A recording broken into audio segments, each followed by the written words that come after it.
We're about to introduce Scott A. Shay and dive into an incredible, powerful conversation around faith, around believing. And this guy has achieved some huge things in his life, doing amazing things. So you definitely want to stick around and be able to tune into this interview because it's going to be super, super valuable.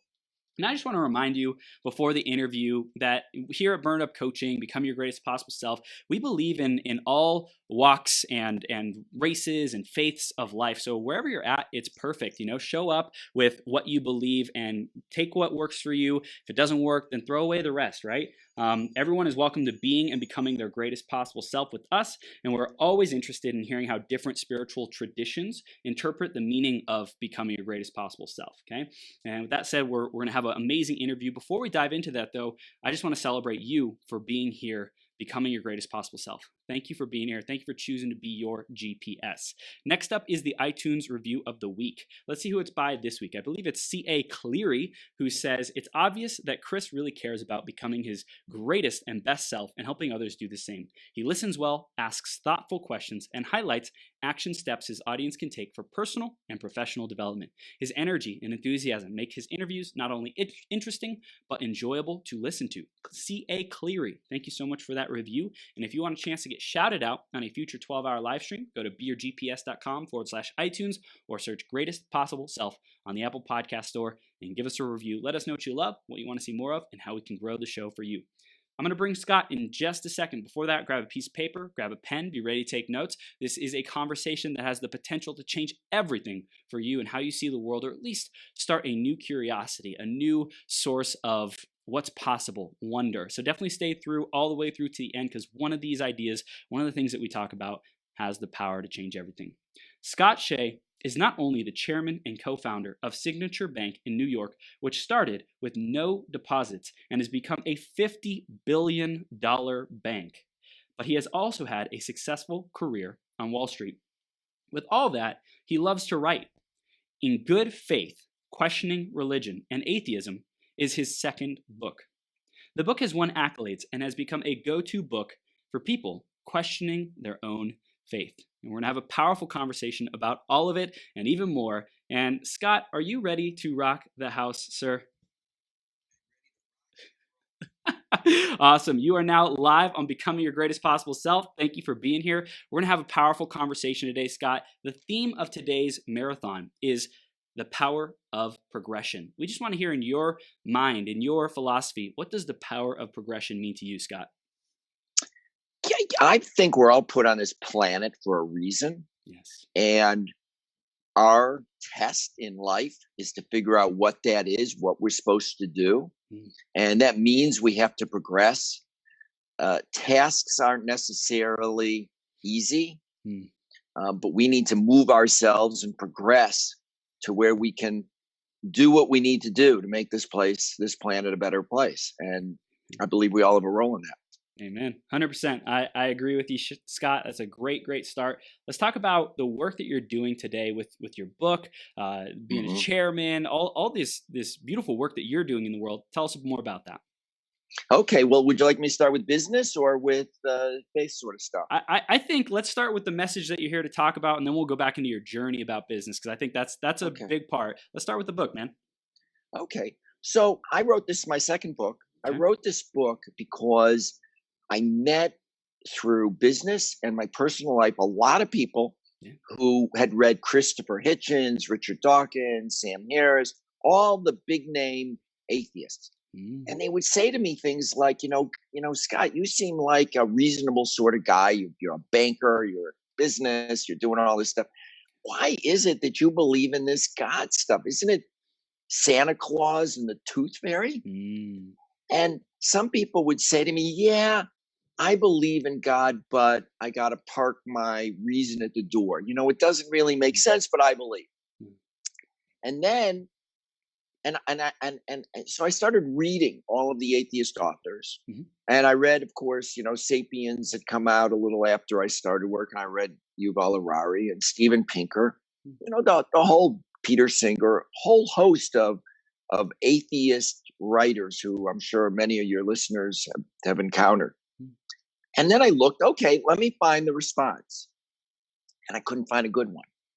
I couldn't find a really good response that took at face value the atheist arguments and respond to them, because I believe that that that it's rational to believe in the God of the Bible with all we know about science and all we know about historicity of the Bible and all we know about our modern sense of morality and believe our modern morals.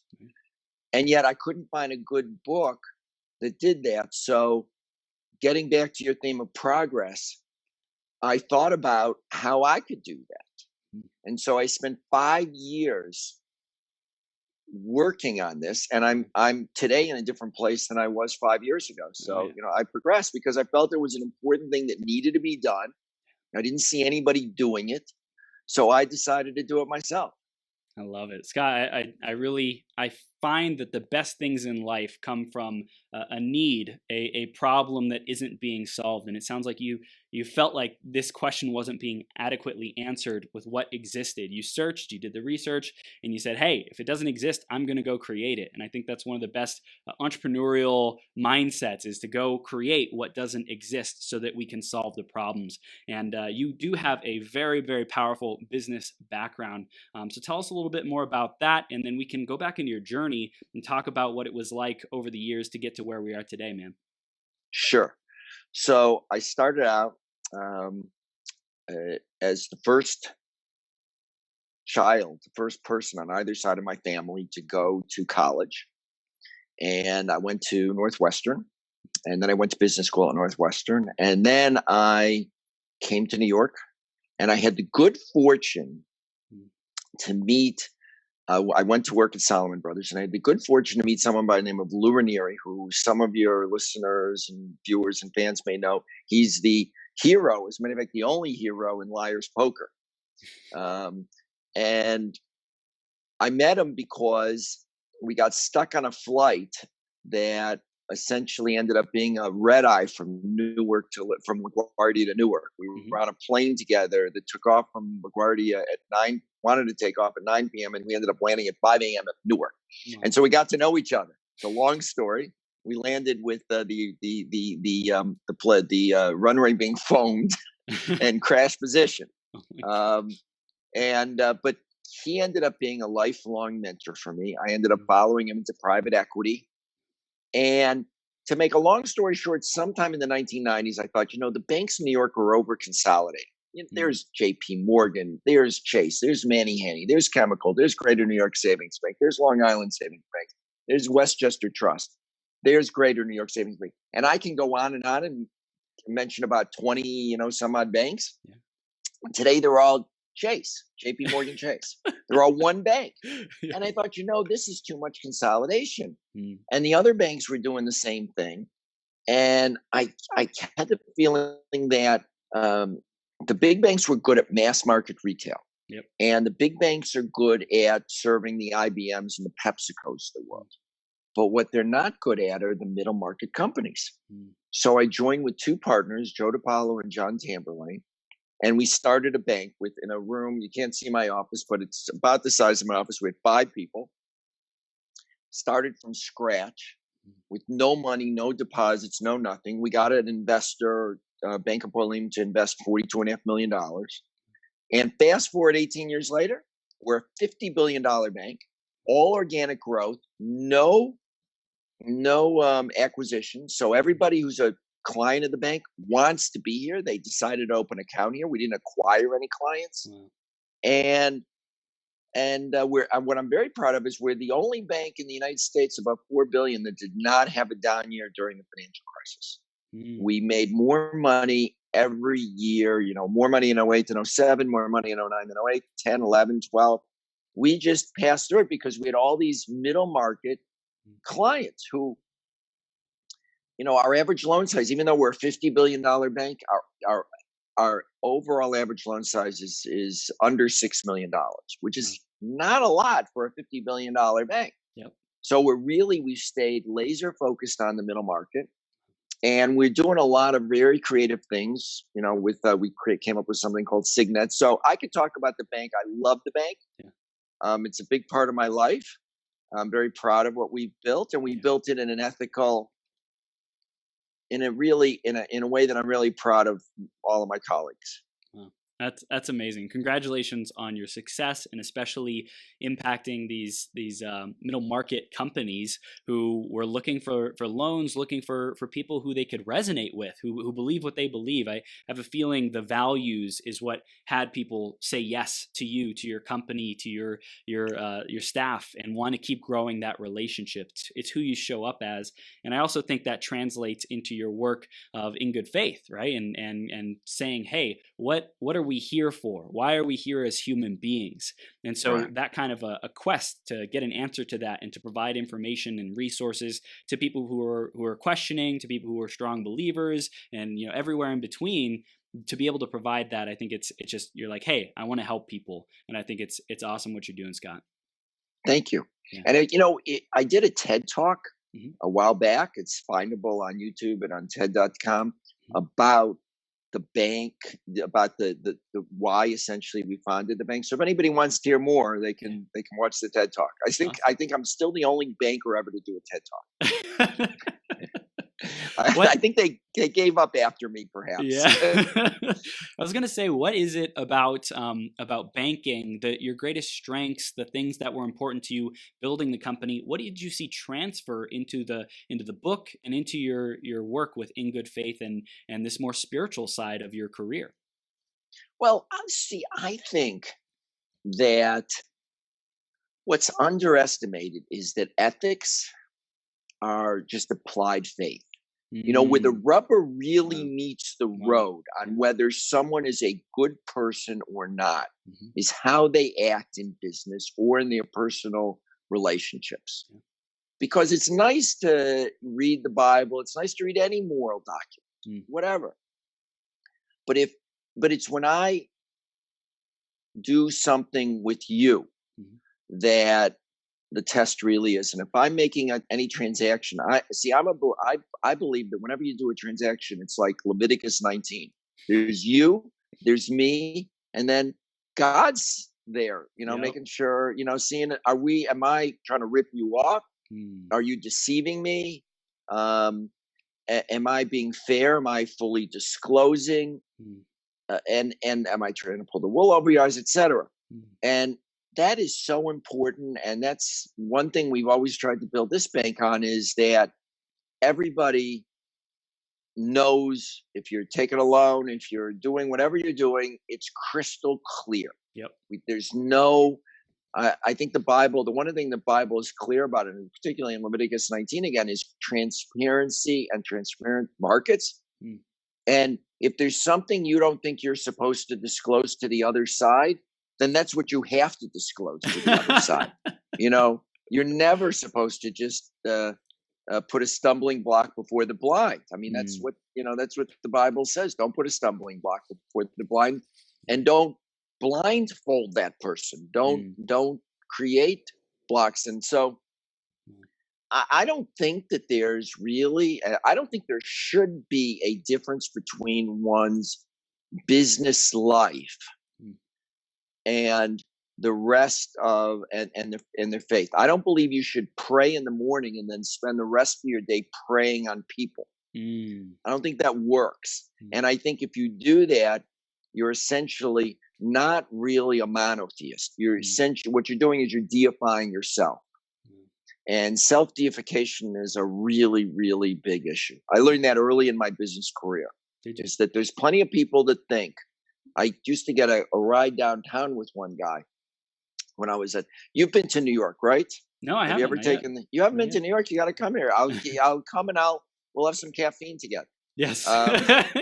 So come to my office, and we got a great caffeination place downstairs. Anyway, so we have some subways that were really, when I was first starting out, that are really, really hot in the summer, and in the winter also hot. Mhm.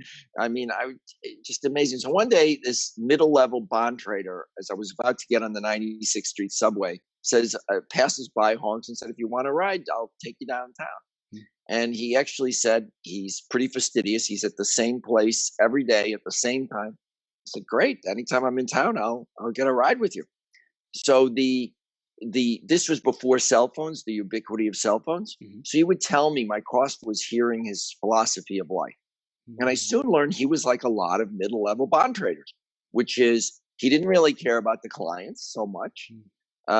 He cared about how much he could make, and if he could pull the wool over the eyes of the other person, as long as it was, within the document that was being discussed or the confirmation ticket, it was okay. He was good to go. As a matter of fact, he loved very complicated documents because it was easier to navigate around them.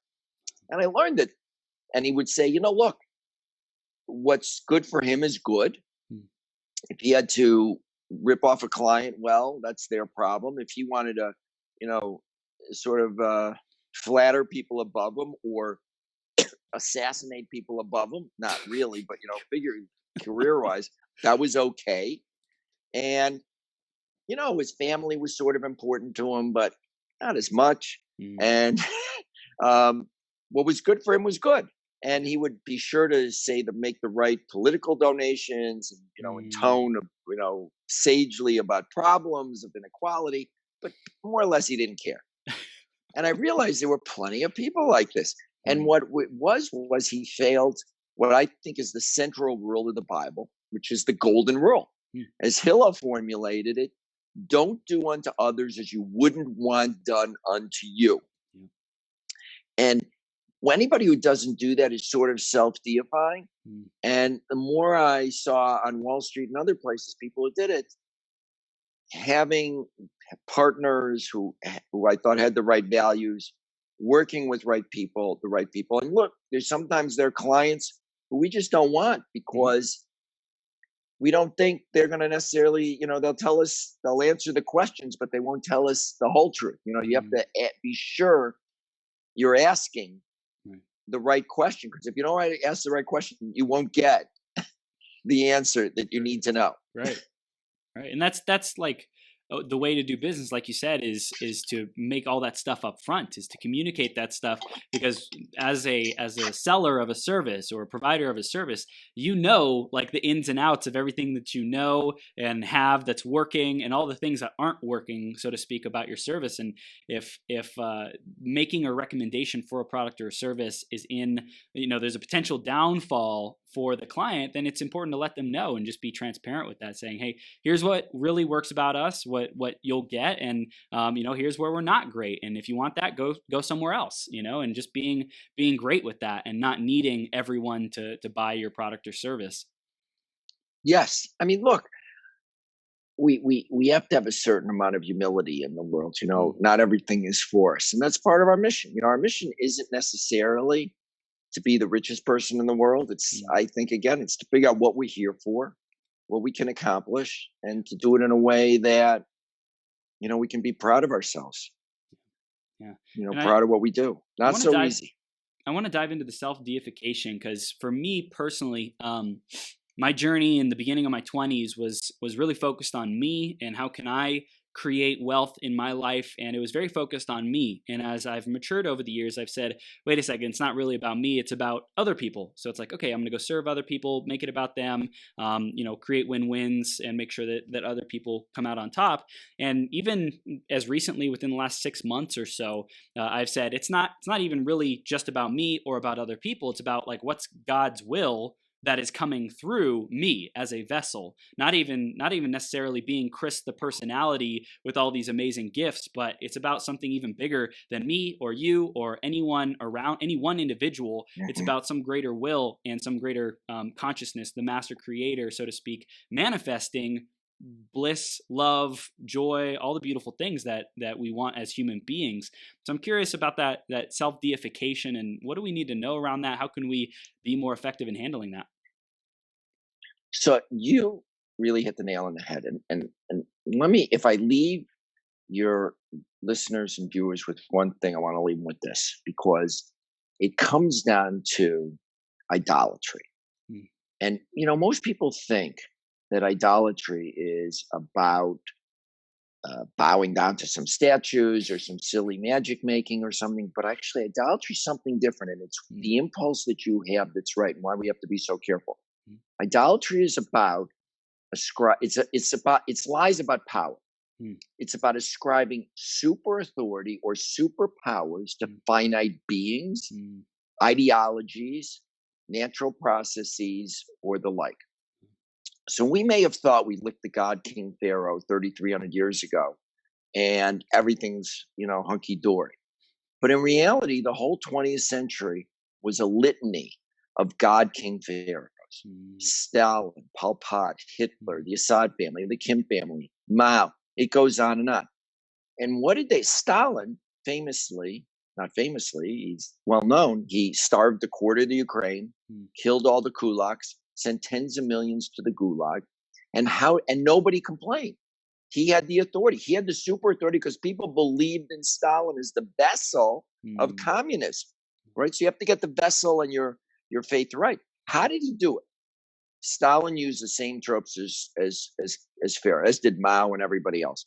They used poetry, pageantry, theater, parades, um, all of course backed up with a strong army and network of secret informers. right. And Stalin famously had his image projected by the Soviet Space Agency into space. He deified himself, Mm, and people played into that because the ideology of communism and this God King Pharaoh was more important than life itself.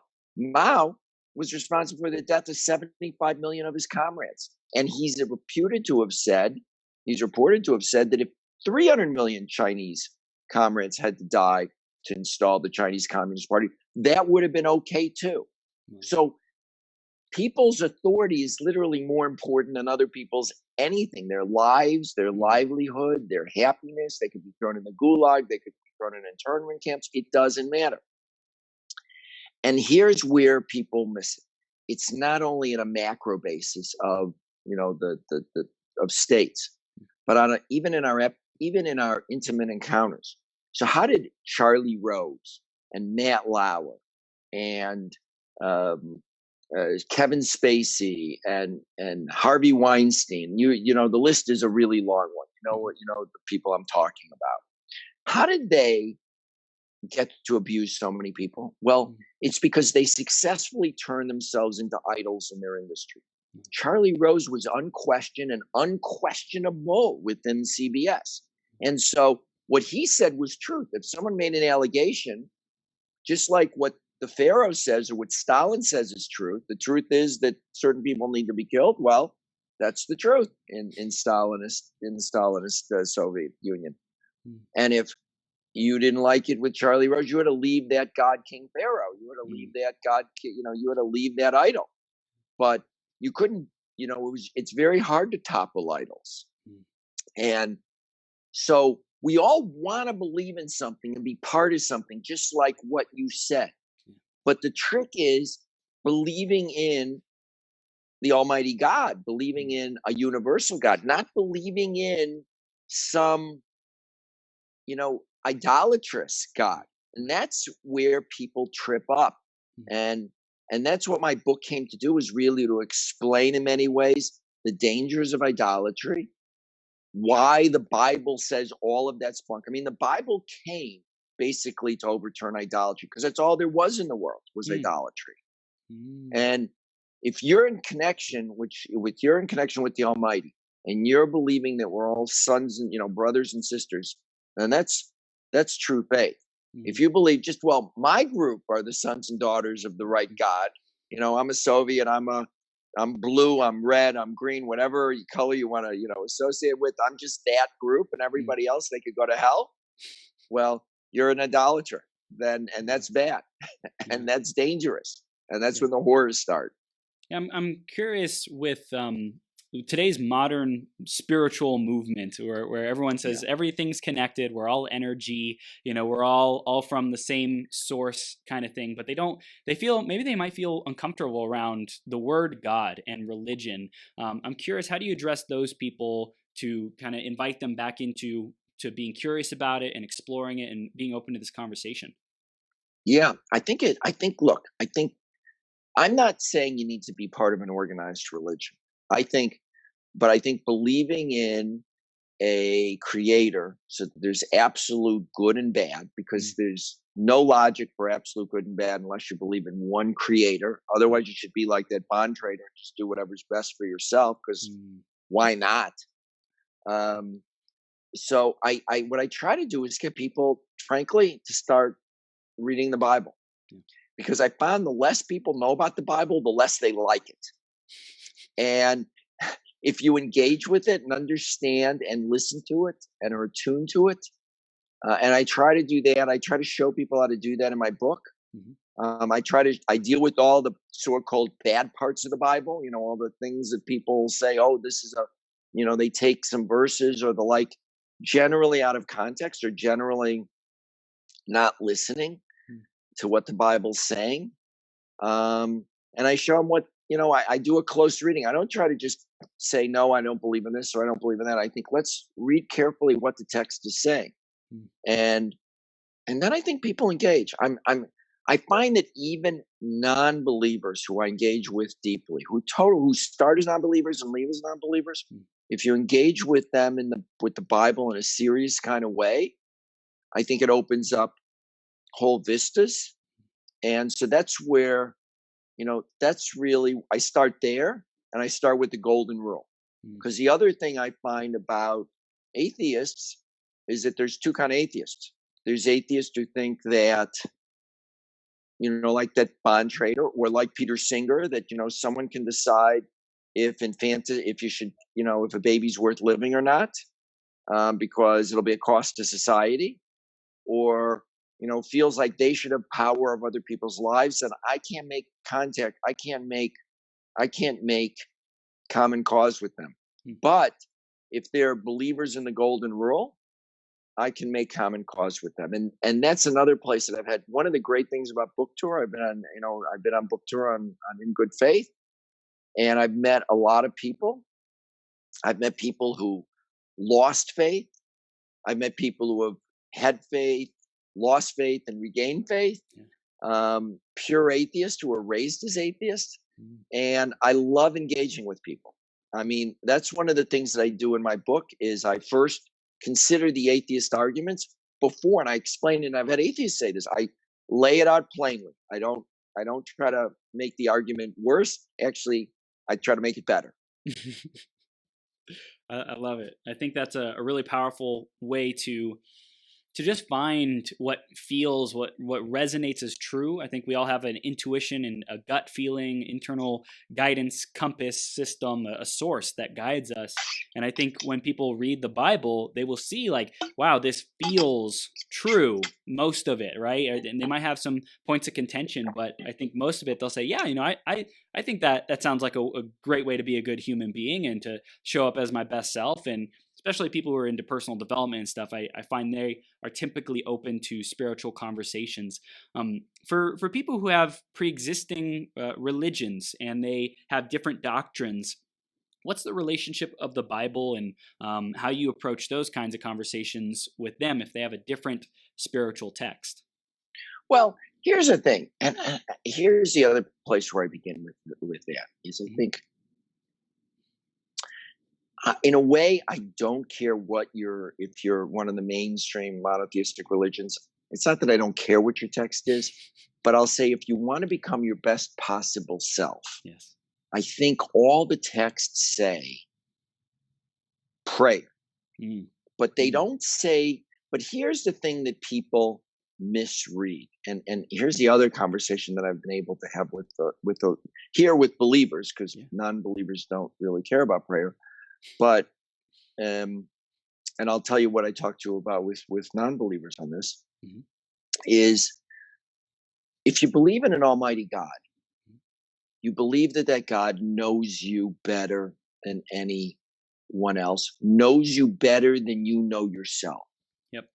So prayer, regardless of your text, is an opportunity to have a conversation with the deity, with the Almighty, where there's nowhere to hide. There's no self-flattery.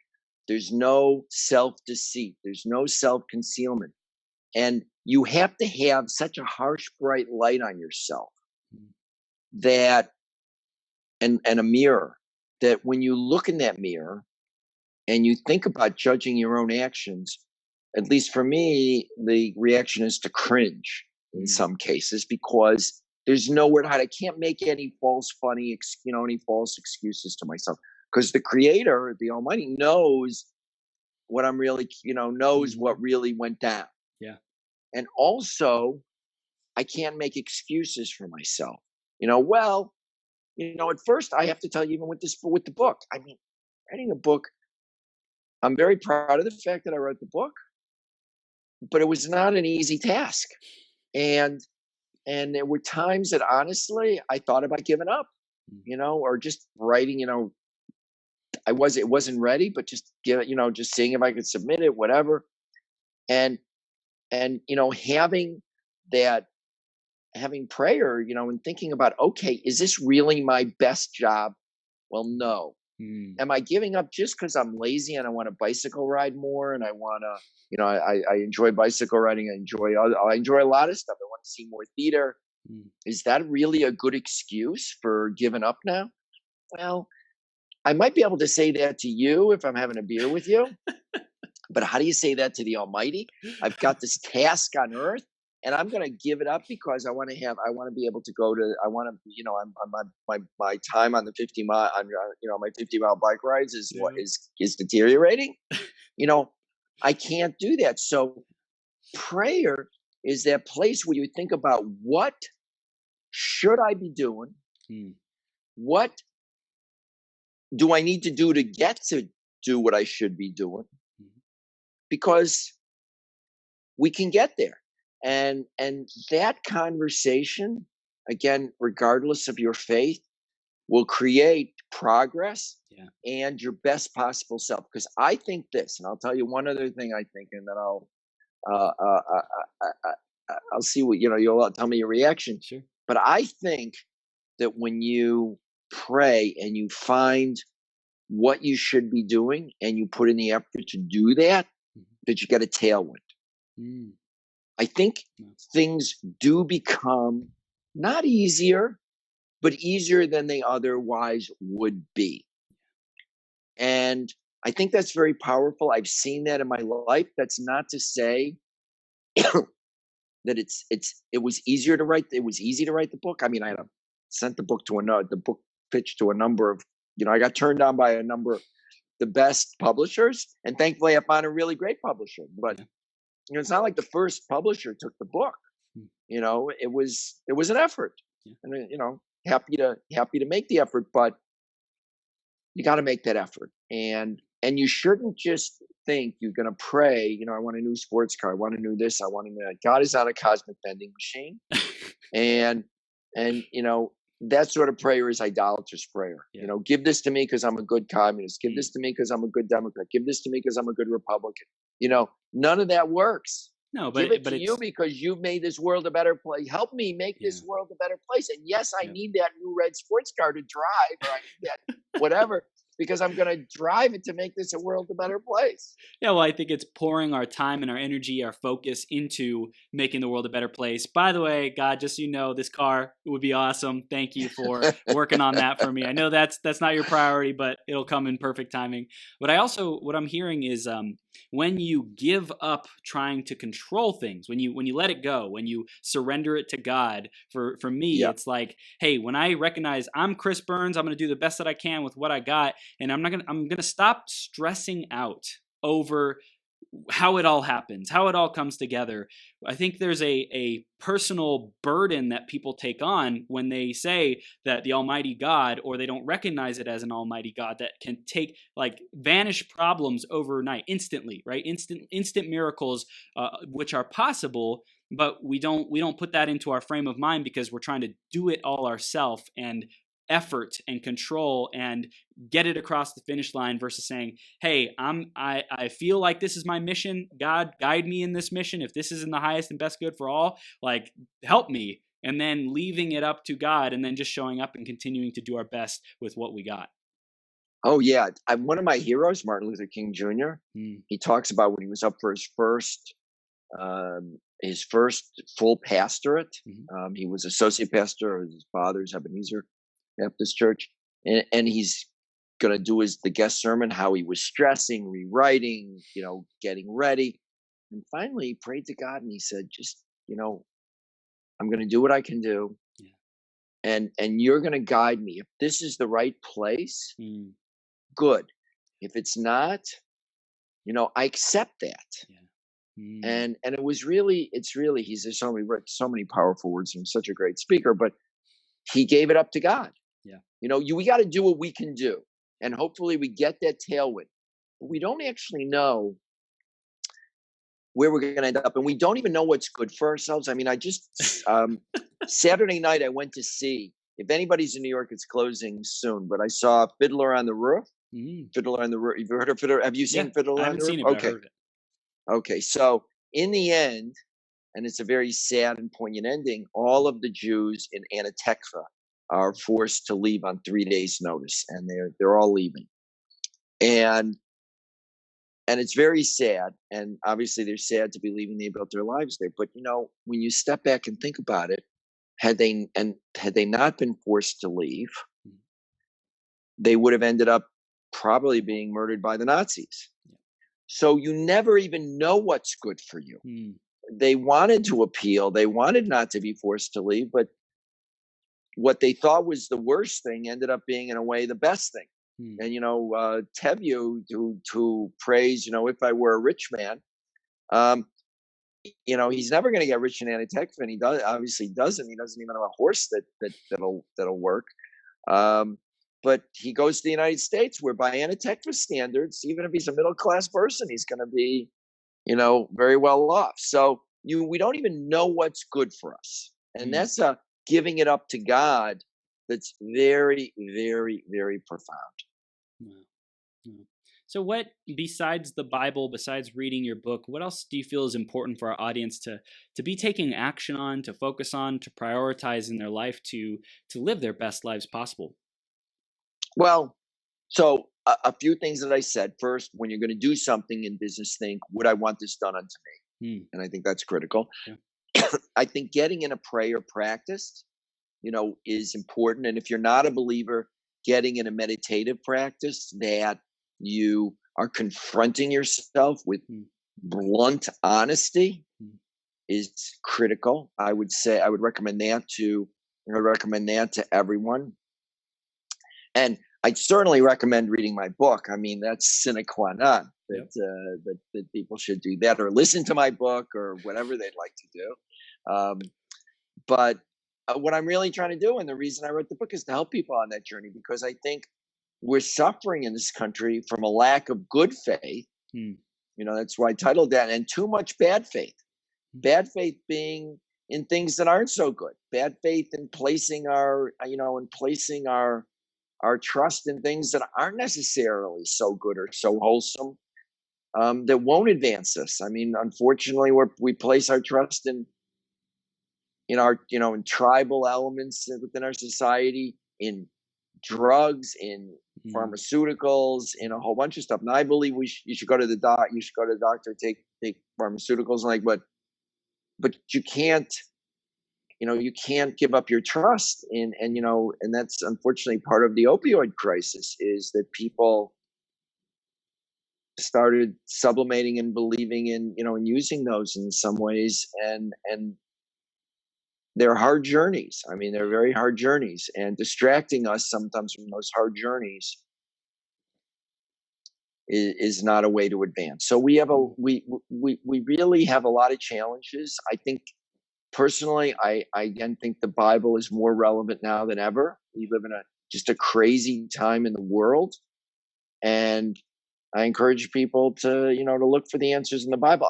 I have to tell you, I do study the Bible. I study it every week, several times, not necessarily every day, but every week, more than most days. And I always find something new. I always find some new hero, or I always find when the Bible is showing us something and saying, this is really bad.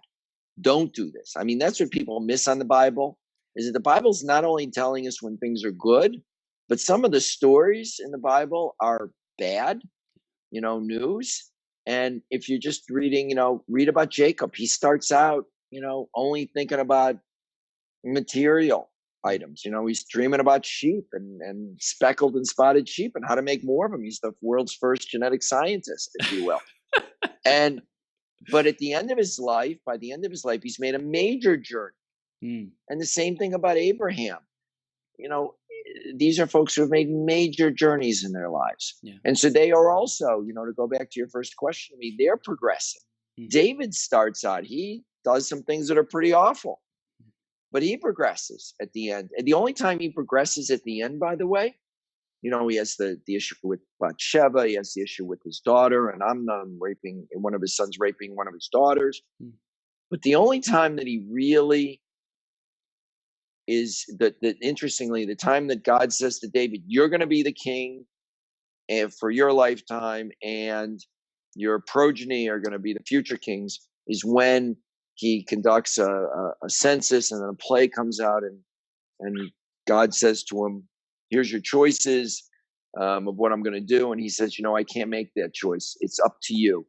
Just remove me from the kingship and spare the people. Once he's willing to give up his kingship, that's when he's made king. I mean, that's what people don't always get about the Abraham and Isaac story, the binding of Isaac, is that it's not about the binding of Isaac. It's only that Abraham's promised to, have this great journey and this great dream. And it's only once Ishmael's been banned, Isaac is about to be slaughtered. And it's only once Abraham's willing to give that all up that indeed Abraham becomes the forefather of monotheism. And it's really, you again hit the nail on the head. It's about really at some point, we have to strive. We should strive. We need to strive. But at the same time, we need to be prepared to give it up. And trust so many people, in God. idolatrize, however you say it, right? They make these gods out of things, or even positions, careers, people. The codependence like movement that is happening. A lot of people are like, they need someone else outside of themselves to fill themselves up because they're just so broken, they're so hurt, they're so suffering. And if only they would not rely on someone else or something else outside of themselves and go to some higher power, that like, what better place could you turn to than something or some entity, God, that has power over everything, and like trust in that. There is no, I want to talk about the logic of that, because I know that's something that you talked about as well. How do we know that there is something bigger governing everything? So that's a great question.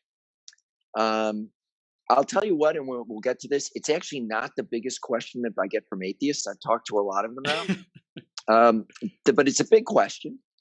The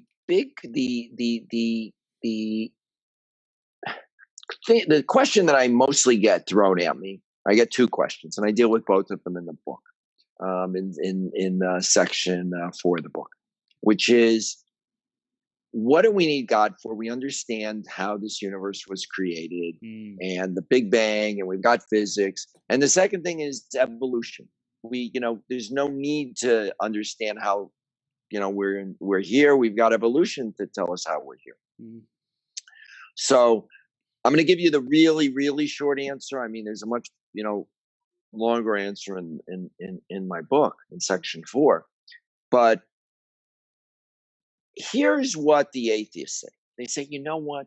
You believe in this God who's a wildly wasteful God, because here we are, human beings on this insignificant third planet of this insignificant sun in this typical and unremarkable wing of the universe, sector of the galaxy, in an unremarkable galaxy, in an unremarkable sector of the universe. And this whole thing was created for us. It doesn't make any sense. What are the odds of that? So if you look at it the other way, and they say, so you ask, what is your creation story? Well, it's the multiverse. You probably heard of the multiverse. This is the idea that there are many, many universes, and we just happen to believe in one that has the physics that can potentially create life. Because there are six major constants in the world, physical constants that don't have any other numbers that relate to them. And then, in other words, they're just numbers. And if, for example, the attraction, the gravitational force, or the force that actually pushes matter away, so-called dark energy, or the weak nuclear force or the strong nuclear force, if they're off by a little bit, in some cases, one divided by a gazillion zeros, there would be no life. So if you take these six constants, and there are probably more, and this isn't even taking into account the initial factors for at the Big Bang, which it's a whole nother less likely scenario. But if you just take those and you say, okay, what's the chances that we're in a universe that can sustain life as we know it, or life, period? And you get to a number that's 1 over 10 to the 140. Now, just to put that in, for people who have forgotten their exponents, you and I have about 10 to the 28th atoms in our body. How many atoms do you think there are in the universe? Well, don't forget, the way exponents work is 10 to the 29th is 10 times 10 to the 28th, and 10 to the 30th is 100 times 10. Well, the total atoms in the universe is about 10 to the 78. So we have to be 1 divided by 10 to the 140 for this to be by chance. So I say, is it possible? Yes, it's possible. Is it less likely than there being is it more likely, should I say, than there being a creator who just created this particular universe? I said, to me, Occam's razor, no. Now, that's not a proof, because I say there is no proof of God and there is no pure disproof, but boy, it's unlikely. When you get to evolution, you have the same sort of just, let's do the math. Let's not get metaphysical. Let's not get mystical here. If you look at, we're all made of amino acids that sort of become RNA and DNA. Not sort of, become RNA and DNA. And any amino acid has somewhere between 20 has to have between 20 124 and 250 different molecules to be viable. And that means that in order for those amino acids somehow to get together, create RNA, create DNA, we don't know how that happened. But let's just assume it did, and you had this chance evolution. Well, what we found is there are very few mutations that actually produce anything good.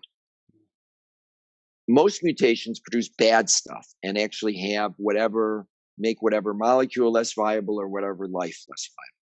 But even if you assume there's one mutation in every generation of everything that ever existed, you don't get anywhere near the number of mutations we would need to have today to have, little multi-celled animals running around, not even running around, squirming around the world. So the odds of mutations actually creating and mutating, and particularly since the Cambrian explosion, the Precambrian explosion actually happening, is again it's less than infinitesimal, or it's however you want to say it's next to nothing. So could it all have happened? I can't tell you that it couldn't have, but are the odds likely? No. The odds to me are more likely that there was some sort of direction. And people who say everything is random, well, how actually are they going to know if God didn't give, things a shove in one direction or another? There is no way to know that. Absolutely no way to know that. So I think that even, and I know this from talking to scientists who are atheists, they can't say for sure there's no God. And actually in an unrecorded, I've debated atheists. I've talked with atheists. I did a debate with Michael Shermer, which you can find at my website, scottshay.com. And I have and even they will admit we can't disprove God. We don't think there's a God, but it seems more ideological than it's much more ideological than scientific. There is no scientific proof, and if you say science proves it, then you've actually made science an idol, because science doesn't prove it. You're ascribing a super authority to science that even science doesn't claim to have.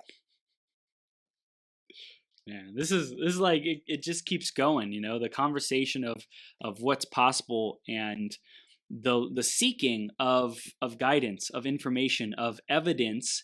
It could be a lifelong pursuit. And so I think for me, what I'm hearing is at some point you kind of just get to say, what am I going to trust in or put my faith in? Am I going to put it into something that is limited, that puts more responsibility, burden, effort, and weight on myself, or am I going to put it into something that gives me more peace? And I would choose, hey, I'd choose a loving universe that wants me to be my best self, than have to fight my way through and control everything, and be the center of it all, because that's a lot of pressure.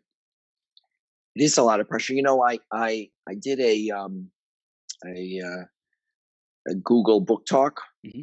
which was a lot of fun. It's on Google and it's also on my website too. Yeah. But the number one thing that people said was that, again, on your point, they would say, I just have to rely on my own reason. I have to rely on my own reason. And it does put a lot of pressure on oneself. But I think to a certain degree, as a believer, we also have to put a lot of pressure on ourselves to make sure that what we're following is truly God, is truly the Almighty, and not something that we make excuses for ourselves, or just follow the nearest preacher preacher teacher, because that gets dangerous too. We have to look out, and the nice thing about the monotheistic religions is that anytime someone says they're speaking in the name of God, well, the third commandment, the way we Jews count them and the way Christians count them, and some denominations count it as the second commandment, some the third, is don't take God's name in vain. You're not to take God's name in Peshat, because there's no recompense for it. It's the only one of the 10 commandments for where there's no recompense, is because anytime anyone just says they're the sole spokesperson for God, that's idolatry. It's just idolatry, and it's dangerous. And when religious figures do that, it's dangerous. So we still need to use our reason. Nobody said life is easy. Nobody said figuring out what life is all about is easy. And becoming one's best possible self, which you devoted yourself to doing and helping other people become. It's not easy. And again, who said it was? Nope.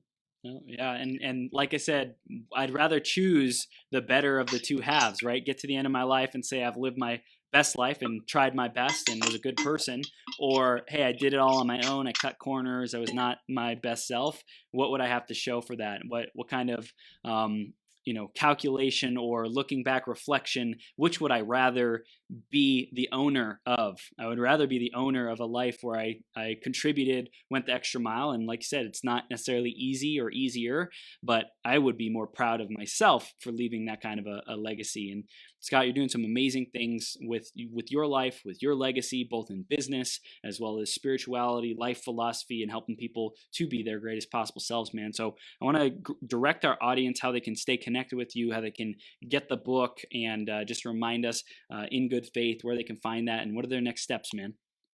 Great. First of all, thank you. Second of all, I have some good news. The book has gone into another printing. Awesome. So that's really great news. It's been doing well. You can get the book at fine bookstores anywhere or on Amazon, or you can go to my website in celebration of the printing. You can go to scottshay.com, SHAY.com, and if you do that /podcast promo, you can get 20% over the already discounted price on in the Amazon world. Awesome. And so I'm encouraging people to do that. A lot of people are enjoying the Audible, My publisher just told me that it actually hit the top 10 in his list of downloads. The fellow reads the book. Andrew Totalis is a much better voice than me. So people are listening to it going to and from work. The other thing I would say is, if people want to reach out to me, there's a form on the website to reach, and I do read the emails. Okay. I try to respond to most emails. The only thing I ask people is, if you have a question, make it short. I sometimes get chapter length emails, and I just honestly can't deal with them. So if you have a question, and you write a short email, I will try to give you a response. Yeah. I really try. And I hope people enjoy the book. I poured myself into this book, and I tried to make it very accessible. I love it. I love the spirit with which you bring this conversation to people, to this platform, and to just create clarity, to be open, to have people who have questions, strong believers, disbelievers, whoever, come to the table. Let's have a conversation. I think that's the most important part, to just have a great conversation and be better off because of it. So Scott, you're doing amazing work. For everyone who's listening and watching right now, go to scottshay.com/podcast promo. Is that what you said? Is the Yep. place that they can get that additional discount, which is amazing. Thank you for giving that to our audience. And I'm excited to see how your work evolves over the coming years, Scott, because you've had a lot of success in business. You've really been pouring yourself into this career and building this book and being able to serve people in this spiritual aspect. And I'm excited to see what the next 5, 10, 20 years of this new trajectory and serving people like this bring for you, man. It's going to be an exciting journey. Thank you. And you keep doing all the good work you're doing and helping people. Thank you, Scott. It's a real good thing. I appreciate you. You have a great rest of your day, okay? Thanks. You too. Bye-bye. Take care.